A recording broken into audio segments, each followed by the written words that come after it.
Once upon a time, there was a king named Chukwudi, whose wisdom was as vast as the lands he ruled over.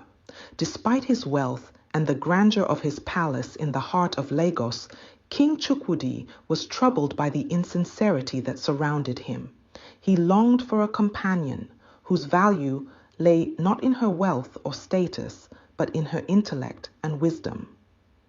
On the same land, on a modest farm, lived a farmer's daughter named Adaobi. Unlike the other maidens of the land, Adaobi's beauty was not her most defining feature. It was her sharp mind, her insatiable curiosity, and her compassionate heart that set her apart. She spent her days assisting her father in the fields, reading books by the glow of a lantern, and solving problems that puzzled even the wisest men in the village. The story begins on a crisp morning when King Chukwudi, disguised as a common traveler to escape the confines of his royal life, stumbled upon Adaobi's farm.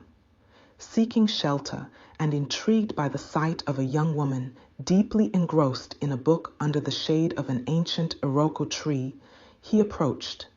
"Good morning, fair maiden," greeted King Chukwudi, his voice gentle, yet carrying the authority of someone used to being heard. Adaobi looked up, her eyes reflecting a mix of surprise and curiosity. "Good morning, sir. How may I assist you?" "I seek shelter and a moment's rest. I am a traveler, weary from my journey," Chukwudi replied, his gaze fixed on the book in Adaobi's hands.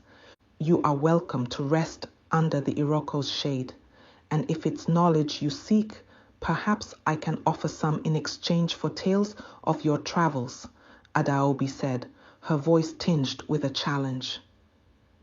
Intrigued by her proposition, Chukwudi accepted. As the hours passed, the king, still under his guise, and Adaobi engaged in discussions that ranged from the principles of governance to the mysteries of the natural world. Chukwudi found himself captivated by Adaobi's intellect and the depth of her understanding. As the sun began to set, painting the sky in hues of orange and purple, Chukwudi knew he had to return to his palace, but something within him had shifted. The encounter with Adaobi had revealed the emptiness of his existence among the palace's extravagance and hollow flattery. Days turned into weeks, and King Chukwudi couldn't shake off the memory of the farmer's daughter. He realized that it was not just her intellect that had captivated him, but her genuine nature and the ease with which she saw through life's pretenses. Determined to see her again, Chukwudi invited scholars from across the land for a grand feast in Abuja, proclaiming that the one who could answer his most challenging questions would be granted a special place in the court. Knowing Adaobi's love for knowledge, he trusted this would draw her to the palace. Adaobi, hearing of the king's challenge, felt a mix of excitement and apprehension. Encouraged by her father, who had always believed in her extraordinary mind, she decided to attend, unaware that the king himself had orchestrated the event with her in mind. Upon her arrival, Adaobi was met with sneers and skepticism from the courtiers, who saw her as nothing more than a farmer's daughter out of her depth. Undeterred, she stood before King Chukwudi, who recognized her immediately, though he kept his realization concealed beneath a guise of royal impartiality. The questions posed by the king were indeed formidable, ranging from the intricacies of governance to philosophical quandaries. One by one, the scholars presented their answers, some with confidence, others with hesitancy. When it was Adaobi's turn, the room fell into a hushed anticipation. With clarity and insight, Adaobi addressed each question, her responses not only correct, but imbued with a depth of understanding that resonated with the king's views. The courtiers watched in stunned silence, their earlier disdain replaced by begrudging respect. As the feast concluded, King Chukwudi declared Adaobi the victor. inviting her to share her thoughts on the role of wisdom and compassion in leadership. Her speech, humble yet powerful, moved many who heard it, including the king, who was now certain that she was the companion he had longed for. In the days that followed, Chukwudi sought to know Adaobi beyond the confines of intellectual discourse. He visited her at the farm, revealing his true identity and expressing his admiration for her character and intellect. Adaobi, though shocked, felt a connection to the king, one that transcended their vastly different worlds. King Chukwudi proposed to Adaobi not with promises of wealth or titles, but with the vow to honor and cherish her wisdom and to rule their kingdom with compassion and justice by her side. Adaobi accepted, not as a farmer's daughter ascending to royalty, but as a woman whose value was seen and appreciated for her true self. After Adaobi agreed to marry King Chukwudi, she found herself in the grand surroundings of the royal palace in Lagos. While Chukwudi greeted her with warmth and kindness, the palace's luxury made Adaobi miss her simple farm life even more. She longed for the familiarity of her home, feeling out of place amidst the palace's opulence. The initial days were tough for Adaobi. Despite the beauty surrounding her, she couldn't shake off the feeling of loneliness. The absence of open fields and the night sky full of stars made her heart heavy. One night, feeling suffocated by the grandeur of a palace banquet, Adaobi sought refuge in the palace gardens. There, under the vast sky, she found a moment of peace. Unbeknownst to her, Chukwudi watched from a distance, understanding the depth of her sacrifice. Eager to make a meaningful contribution to the kingdom, Adaobi immersed herself in learning about governance from Chukwudi. However, she faced her first major challenge when she suggested using the royal granary reserves to help a famine-stricken province. Her well-intentioned plan risked depleting the resources too quickly.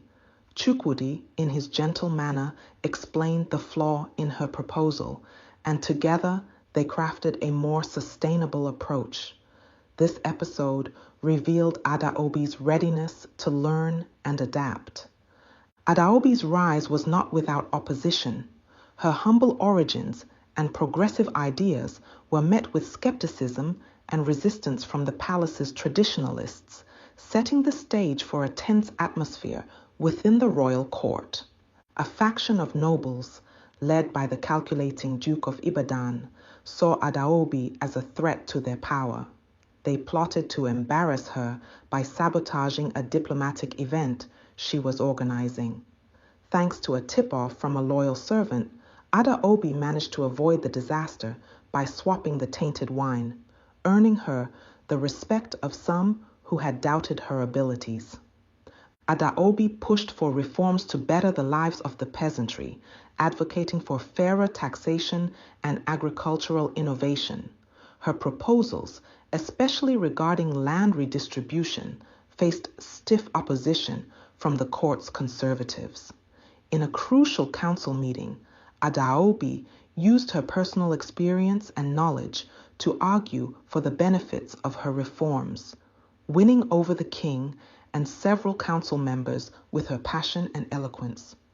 Lady Ngozi, aiming to undermine Adaobi, resorted to social snubs and spreading rumors. Yet Adaobi handled these challenges with grace and confidence, eventually offering Ngozi a chance to contribute to the kingdom's charitable projects. This act of kindness surprised many and helped neutralize Ngozi's antagonism. Adaobi proposed introducing sustainable farming techniques she learned from her father. Despite initial criticism from the Duke of Ibadan, she initiated a demonstration project on royal lands. The project's success, yielding higher crop production and improved soil health, impressed the Duke, turning him into an unlikely supporter of Adaobi's initiatives. Through these experiences, Adaobi's journey from a farmer's daughter to a respected figure in the palace underscored her resilience, intelligence, and compassion. her story illustrates the importance of embracing change, the value of kindness, and the impact of perseverance, making her an integral part of the kingdom's legacy. As Adaobi and King Chukwudi continued to rule, their efforts gradually transformed the kingdom. They implemented educational programs that emphasized critical thinking and moral philosophy, ensuring that the future leaders of their land would value wisdom and compassion above all else. The kingdom flourished under their guidance, becoming a beacon of progress and enlightenment in the region. Their love story, rooted in mutual respect and admiration for each other's intellect and character, became legendary. It reminded everyone that true connections are formed not through superficial attributes, but through the shared values and understanding between people.